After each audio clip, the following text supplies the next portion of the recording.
children. In this session, we are going to see slope.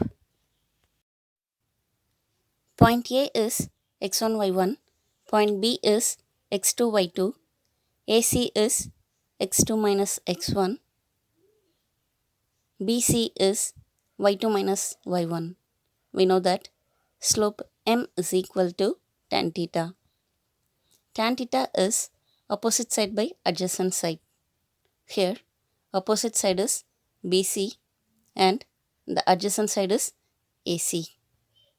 BC is y2 minus y1.